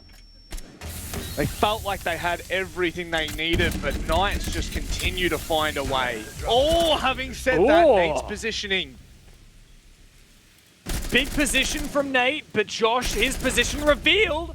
Bailey takes advantage. 2-on-2 now, Rob. But Knights actually have Haywood upstairs. If he feeds Nate and dies here, it should be over. Should is the key word there. Haywood just trying to spray through, let himself be known. And that may actually force Nate down, or at least to back away as Haywood. He rotates back across. Really like how kind of calm and composed they're playing this. Juicy, can he get into a position to deny this? Absolutely not. Dev, 40 seconds. This round is huge. Knights go to map point if they win. And these long magnified scopes here for Order are going to make it so difficult for Knights to retake. Bailey, he's not sure about the cross here. What are you doing? Oh, Haywood. Haywood, wake up, mate. Bailey's shooting you from behind, but Juicy can take him down. Nate, 1 HP. Juicy has no gas. They have to stick this. There's info on site, but Nate has to hold on. He needs to deny this. Juicy clutches it massively for the Knights, and they storm onto series point. How well played was that from Knights? Haywood and Juicy combine to bring that back in a post-plant situation. Unreal. Juicy has stepped up massively in this series against Order. And that right there, that gives Knights 3 rounds, Dev. 3 rounds to play with. Basement is unlocked. Kids and dorms next, and meeting. I mean, if they really wanted it in the final chapter of this book, but it looks like that it might close a little short. Order have pushed so hard here, Rob. It'd be gutting for them to once again lose to the lower seeded team in OCN. It happened in stage 1. Rufflecopter came through and swept up the competition all the way into 3rd place. And Order, they thought they'd booked themselves at least 3rd place, potentially even better. And they may well get swept up here, and the gauntlet run that Knights are starting to build some momentum with. 3 match points in a row for Knights now. Order have their work cut out for them, and they're attacking 3 bomb sites like you said, right? Laundry now. Order haven't won yet on the attack. Next up, if they do win it, then they've got to go for dorms. Like, Knights have all the cards. Well, they essentially are the house right now. You don't bet against the house. The house always wins, Dev, no matter what you think. And Knights are certainly in a position to convert and send themselves into what would be considered the semi-final for our gauntlet format. They'll be coming up against Chiefs tomorrow, should they be able to close this out in the next 3 rounds, which you just cannot see another world in. Order have fought valiantly, but 3 rounds is such a tall order. Not sure this Order is tall enough. Nico once again hard sticking this Monty to see what he can do with it. Hasn't been everything that Order wanted it to, not everything it's cracked up to be. And once again, Order take map control very efficiently. The entire map settled with only 1 minute down, and they're already working on these hatches and making good progress. This is excellent time management. But it's about this execute. It's how do they start to pick away at this site. Now, Rob, last time Order attacked this bomb site, they didn't have the Monty. Now they do. That's an extra tool in their toolkit. It's got to be said, though, Dev, we've seen all 3 rounds. Order do an incredible job early on. Don't tell me that's what I think it was, Dev. I think it was. Was that the... Yeah. Was it Sophia's concussion? Zafir's concussion must have got caught by a magnet from Wamai, and it opens up that shield and exploits, opens up the opportunity to exploit for Knights. At least Order find a kill back again. Dino goes down, but this is grim, Rob. Nico is out. That's the ace the Order thought they had up their sleeve. And guess what? Even Nate's all out of Candelas. He doesn't even have smokes. Wow, this is massive for Knights. Barely could they be in a better position in the first opening 2 minutes, and, well, Josh, what can he get done? This is such a cheeky position. Oh! Hello, Fishy! Snake in the grass! That's going to be the head cut off. Bailey with an incredible shot. And now Knights have to fight this back with a disadvantage. Juicy has been so good this map. It's been a hard day of matches. Knights have clawed through, taken down Rafflecopter. Next, Order is up to the plate, and it looks like Knights may be booking their way into the prelim final. Not if Specker has got anything to say about it. As Order put their foot down, it's all on Hayward in the 1-on-4. Just waiting for that last bullet here to send us to once again another round. Order not giving up without a fight. Really showing us what it means to dig deep and what it means to push the limits of a final map. They now need 2 more rounds. Do Knights reattempt, or do they move on to meeting, rather, kids' dorms? It looks like that is on the agenda. No more basement for them. Yes, while Order have won that round, Knights, it's just going to, every round is going to unlock them a new defense, a new option, right? So now they can choose between reattempting Laundry or going back to Dorms. Now, Dorms was very, very close. Knights didn't start great. Order set themselves up pretty well, and then Knights managed to collapse and turn that into a 5v1. Remember where Bailey got 4 kills out of that as well, so ended up at a 1-on-1. Now, the thing for me here is, once again, we're seeing most of the hard breach from Order being relying on this Hibana. Now, we do see the secondary hard breach gadgets on both Monty and Ying, likely one to be used on Attic. But if we see a good impact trick from Juicy, he could deny almost all of Jack Daddy's pellets and force Nate to use his hard breach charge on this closet wall. So if Knights can manage to make that work, I'd be very impressed. 10 seconds left. Oh, with bated breath here, Dev, because this could be it. Order storming back into this match, forcing their way in any which way they can, and there's just this belief in there. There's the belief that Order can do the impossible, can do the unthinkable. No matter how rough things get, there is always that chance that Order will just be Order at the end of the day. And I'm sure that would be playing in the back of the minds for Knights. You can never quite count them out. 13-7. He's had an absolute banger this match. Oh, hello. That's a good cam. Might be able to make a run out happen with that. Anyone's on Master. Hayward a bit worried about his flank in the meanwhile.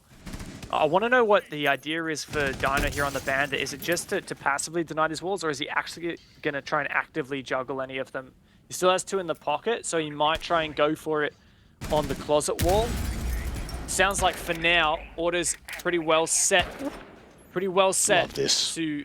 Ooh, is that... Oh, no, that nade doesn't go through. That's a shame. That's a real shame. Thought maybe if that had bounced off the wall correctly. Was that both nays? Yeah, so Specker had actually tried that just before. I heard an explosion but couldn't figure out what it was. So that is how Nico got into Attic in that very first Dorms defense, was actually with his hard breaching device. I had assumed that he'd gone through the window, but I guess that all but confirms it there, Dev. It shuts them out, and now Nico has to try and find a different way in, as well as Knights kind of bunkering down. Time is running out here for Order. How much have they been able to achieve? Really not that much, honestly, Rob. Like, failing to clear off the Bandit batteries from the closet wall in Master or from that Attic wall. And as a result, Nico's just kind of gone downstairs. You can see Bailey's clearing off the batteries now. We'll see that breach come through, but it might be a bit late. We're seeing Nico start to be bullied a little bit by Juicy, but Bailey comes in to support. Both players take damage. Is Hayward going to be able to catch Nico here? Dino's actually making a play and retaking trophy as well. There is action all over the map right now. Yeah, and the problem is how much control the Order have. That's the thing, like, where is their space? Dino going down reopens Trophy and, well, of course, Bedroom, but Bailey is really putting in the work. That's the bottom of White. Now Nico's into Attic. They can start to push in here, Dev. Order are forcing their way in. They don't give a damn where Knights are or what they've got. They are forcing this to OT. This plan not to be denied vertically as well. And Bailey once again. Oh my God, Nico. Now it's all Hayward in the 1-on-2. He cannot hold on. And Order, they just aren't letting go. They're pushing step by step, piece by piece, closer to OT. You know, if you had tuned in halfway through that round, you would have thought all hope was lost for Order. They didn't have games open. They didn't have Attic open. Nico was kind of scrounging around trying to find a place to go, a place to have an impact. Dino gets the opening kill, forces his way into Trophy. All that space that Order were taking seemed lost. The hope really led back into this final post plan, and boy did Nate come up clutch right at the very end alongside Nico. I think OT's on the agenda. We're certainly inching closer piece by piece. Order have done a great feat here. They've achieved quite something. They were on match point for Knights, 3 match points in a row for them. Knights have had a chance to retry or go back to Laundry Supply where they already won and go back to Dorms where they already won, and both times they failed, just barely. Now they've got the tack. They can go to Laundry, they can go to Dorms, they can go to Meeting. Every site is wide open, and this is their last chance to close it in regulation.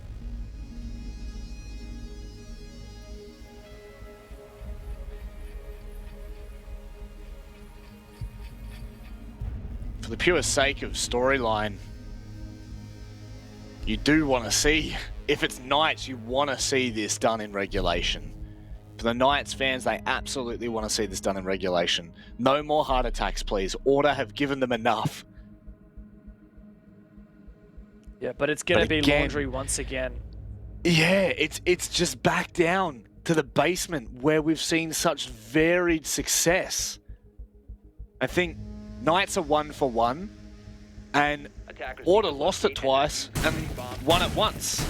So it's such a... I don't know, there's a fair bit of turmoil right now between these two teams, there's no doubt about it. Even though the Both Monty teams went scrounging. down, even though the Monty went down first on the previous attack from Order, like they still won the round. And I guess that's kind of what scares me for Knights, is the fact that Order, even when things aren't going to plan, they do somehow manage to pull something out of nowhere on these attacks.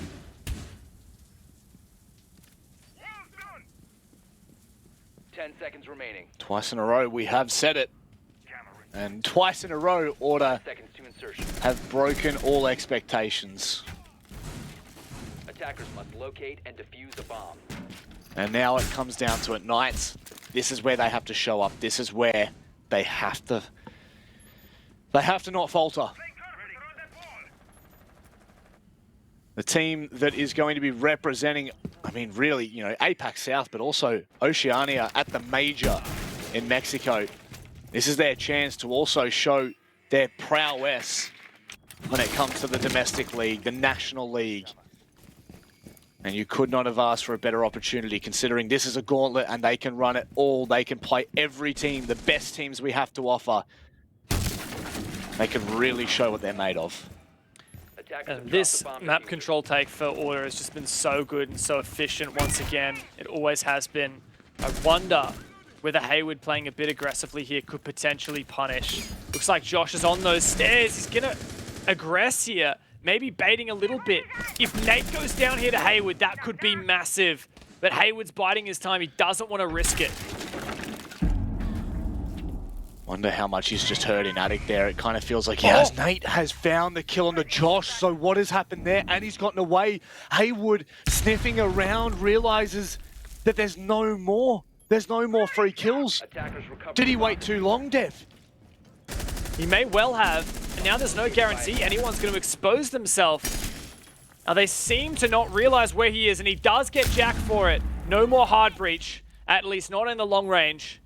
But Haywood may well get refragged. Now he's trapped completely, unless he can get back somehow. And Bailey's found the opening on site, Rob. It looks like Order are set for OT. They are not done yet. Come on, Nico. Oh no! Sage takes him out while he's hip firing. The shield comes down on an inch, and that's all it takes. Is that going to be the pivotal moment here? Juicy has such a strong position to hold, even though Sage gets picked. Order are gonna struggle to open this up. No Candela's left, and Juicy and Haywood are here to hold on. Haywood's made his way into Freezer, right on around the corner. Bailey's right there, and suddenly, match point looks like it may deliver. It's a one-on-one. One of the longest standing members, Specker, could go massive. Another 1v1 clutch to determine the fate of Order.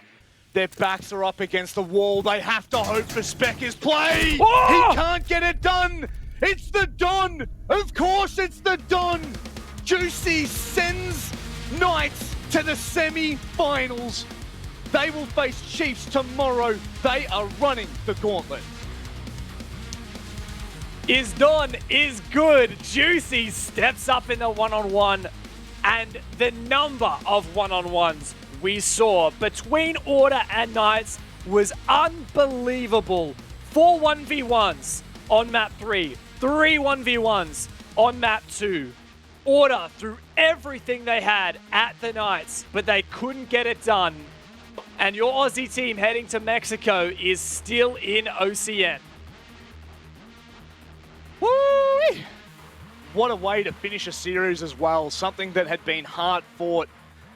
Order never letting up. One-on-ones coming left, right, and center. Massive clutch moments, and it takes Juicy and Specker, some of the most experienced Siege players we have in ANZ. That is where it's decided.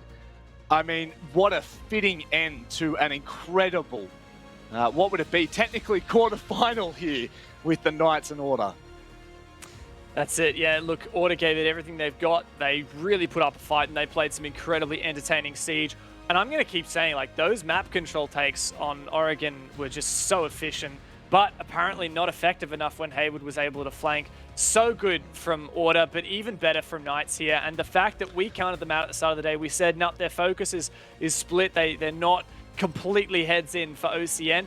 We underestimated them, and they have delivered. They've taken down Rufflecopter easy 2-0. They took down Order in a close 3-mapper. Next up is that revenge match, that rematch of the Stage 1 Grand Final. It is Knights and Chiefs tomorrow. Guess what? Ducky's dream is still alive, and I am still kind of bamboozled as to how that is. So, Dev, that will do us on the casting desk. We're going to hand you back to our wonderful analysts, and of course, our incredibly handsome host, Xenox. Enjoy. What a seriously impressive game and some seriously impressive casting. Well done, boys. Go and enjoy your break. Boys, what a match. So that went down to the wire, almost quite literally had it gone to OT. The third map of a best of 3. We had just about everything, guys. In the end, though, Knights pull it out, 7-5. They get the win. They move on to take on the Chiefs. Wow, this really did end up being such a great best of 3, and the third mapper, I would argue, is probably the best of all of them in the end. It was pretty chaotic Siege, let's be honest. It wasn't the best match of Siege ever played, and not the prettiest. Definitely some eyebrow-raising moments in this matchup, but it was super close. It was super entertaining. A lot of clutch plays from both teams, and in the end, the Knights keep their run alive. And Milo, obviously for Order, another loss in a playoff sort of environment. Again, they can never quite get to that, holy grail at the end of a playoff run. They got so close, man. They got so close. Just what a match, honestly. What a match. Like, I don't know what to say. Just went as expected. 7-5 wasn't the right team, but it was what I expected. Especially, we kind of expected these two teams to go the distance at the very beginning in the pre-show. We laid it out. Knights would win Coastline. Order would oh my god, I just can't do it today. Would win Clubhouse, and then it would go down to Oregon 7-5. Probably should have even gone to OT. What about that Nico moment, Guz? I just can't believe that. There are a lot of Nico. Wait, which one? There are a lot of Nico moments in this match. There are a lot. The very, very final one, I mean, to see him die like that, immediately as soon as he does, I'm just thinking that's it. That's the round over. And yet it still technically wasn't. Specker had actually a pretty winnable 1v1. He saw the drone, got info, saw him on the shield. Just comes down to that 50-50 coin flip, Guz. Yeah, and that really was the tale of this map in particular. Like I said, a lot of super close clutch moments, a lot of 1v1 engagements. And again, in a parallel universe and in an alternate universe, if you would, Specker wins that 1v1. That was a matter of millimeters. I guess you could argue Juicy, SMG, rate of fire, and swinging just wins that fight. So again, it was really difficult to split these two. Order put up a really, really good fight, but the Knights, they have just looked amazing today. Certainly. Bailey, by the way, 16-9. Again, so impressive and has been throughout the entire stage. Unfortunately, though, for Order, you know, they're out. They crash out of the playoffs. Knights have now got rid of 2 teams. Milo, are they going to go the distance? Are they going to run the entire gauntlet? They've only got 2 more teams to get through. Well, they can certainly do it. Well, not if they play like that, but, you know, if they play a little bit different, a little bit more tight, then yeah, they can definitely do it. Yeah, they definitely can. Let's go and have a chat, though, with Juicy off the back of that win for the Knights. Congratulations, firstly, Juicy. You're here a little bit longer. You're going to have to play again tomorrow, show us a few more maps. But it's good to get the win, especially in a close match like that against Order. Yeah, it was, you know, good few maps. I think we were a bit disappointed that we didn't close it out in a couple. It just took us that extra one. But I don't know, it's just been a long afternoon of Siege. I'm very glad it's over for the day. Yeah, Juice, I just want to talk about your performance in particular. I know you're very humble, so you probably don't want to talk about yourself too much, but it has to be done. The first couple of maps for you today probably a bit rough. Of course, you play that support role, so naturally it can be pretty challenging. But man, you went absolutely nuclear on a couple of occasions on that last map. Just talk us through it. I don't know, just smoke things. I think after all this time, I don't know, I feel most comfortable playing smoke. So when we get those, you know, clutch situations, the 2v2s, you know, you work together with whoever's left with you, and you just try to close them out. So it was good to finish like that. Honestly, after a couple of those maps, Consulate was really rough. Yeah. The other map. So yeah, felt better. Well, during those last few rounds, Juicy, like, what was really the team dynamic, just with how close everything was going? It looked chaos on the outside. Were you guys composed, or was it frantic, or how are you guys handling it? It's always a little frantic, I suppose, in the last, you know, it's hard to keep yourself composed when it's match point. You know, you've got a few rounds buffer zone, and things can get a little bit out of control, or if you let them. So it was just relaxing. How to deal with the Monty. They were, you know, playing around that, causing a bit of chaos for us as well, and we just needed to, you know, get us a couple of rounds in and then close out in the last one. Thank God I couldn't be bothered playing any more rounds. Well, That's a fair goal. You got more Siege to play tomorrow, nice and early as well, if you've seen the schedule. So a nice early matchup against the Chiefs.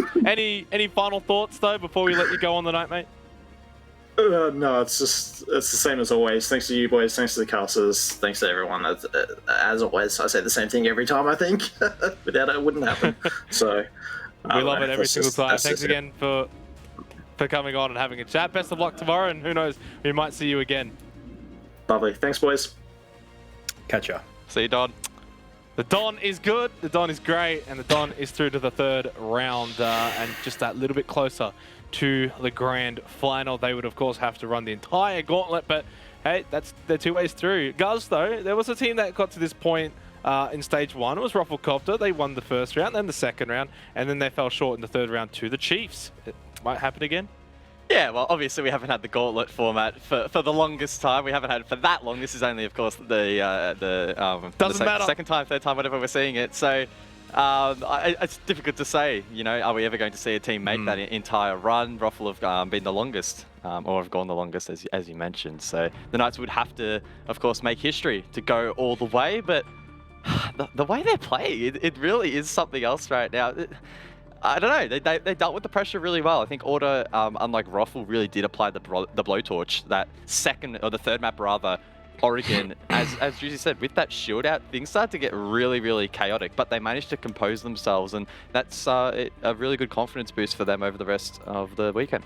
Milo, I mean, in its short history, of course, we've only seen the Gauntlet now twice, but for future Gauntlet runs, it's probably unlikely you would ever have a team be able to run the Gauntlet, but if there is ever a moment, if there is ever a team, it's probably Knights being in that 4-5 position. It won't happen often. Yeah, certainly. Like, these, I don't know, they're having a bit of a run tonight, and hopefully they can continue that momentum tomorrow, and if they can, well then Team Bliss has to watch out, because, I don't know, when they're actually running hot, I don't know, they're a team that you really just can't beat.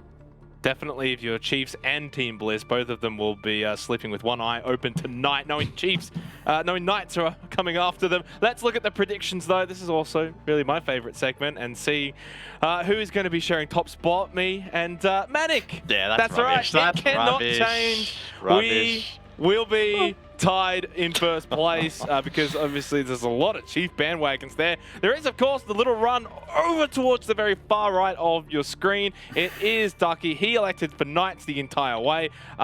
Sky went for Order the entire way, so now he's wrong the entire way. But guys, I think this means that Sky will finish last regardless of what happens from here.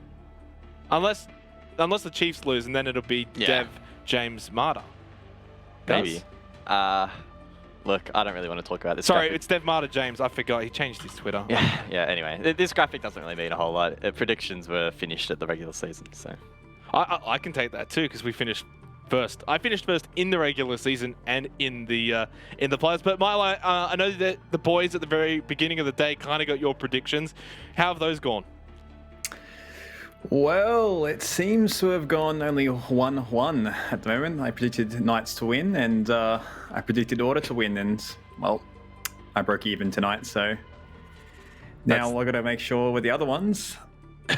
Okay, well, just quickly, for tomorrow, Chiefs or Knights, if you had to pick one right now, are you backing Knights off the back of tonight's performance? I think I might have to, Like, that was... I don't know, I guess I'll just back him up. We'll let you maybe sleep on it for the night, and we'll get back to you tomorrow as well. But either way, let's go to our MVP of the day.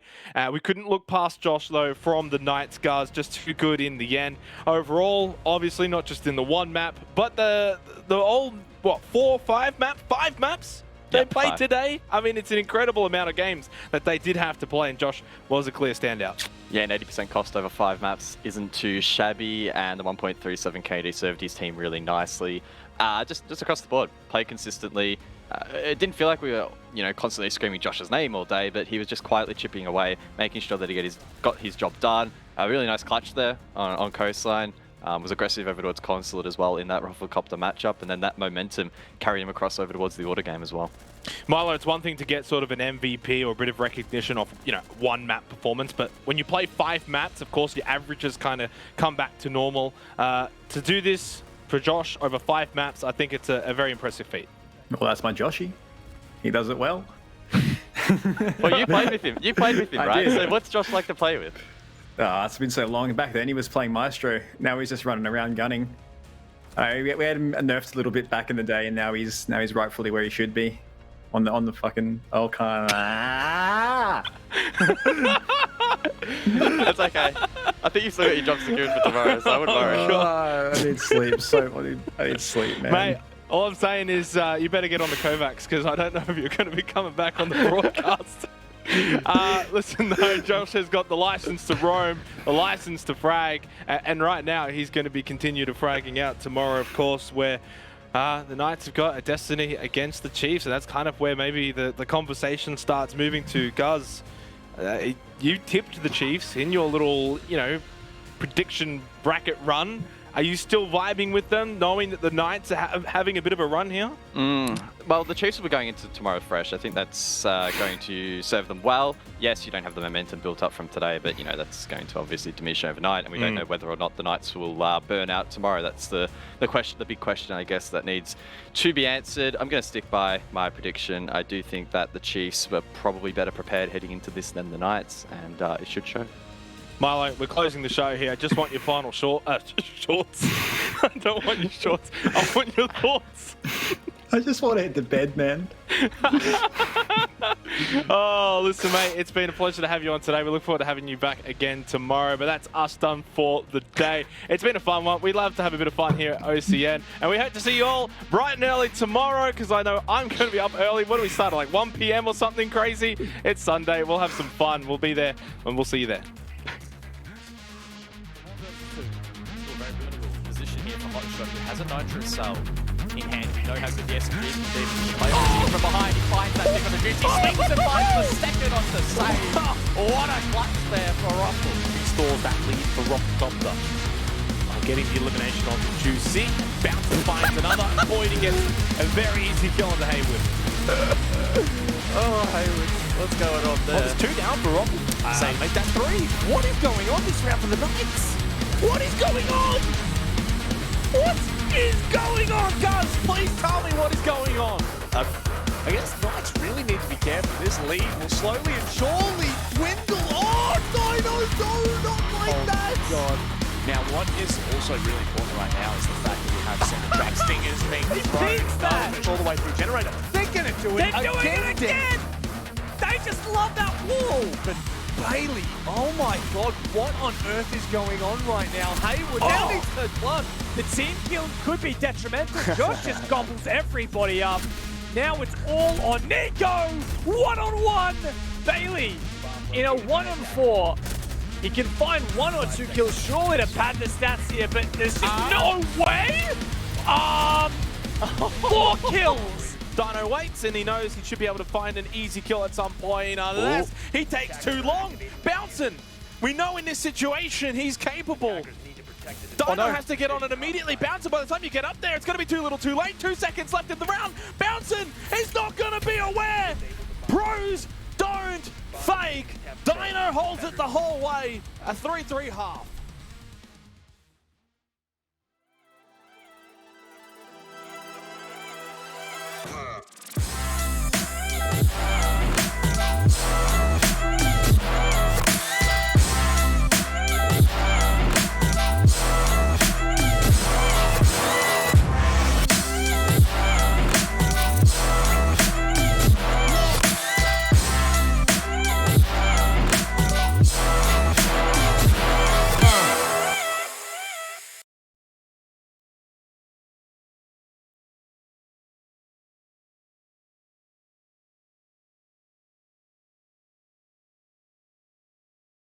I'm running out of time.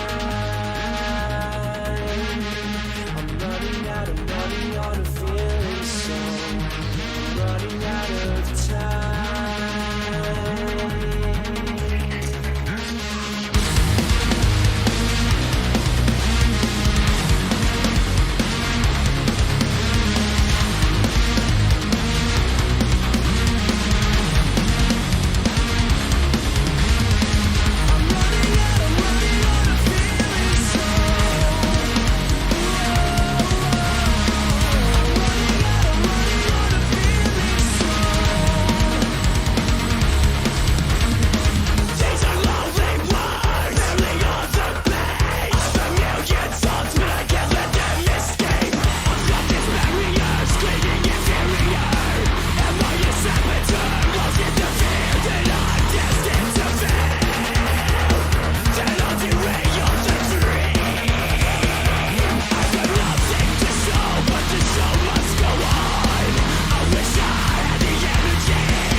Vigilante.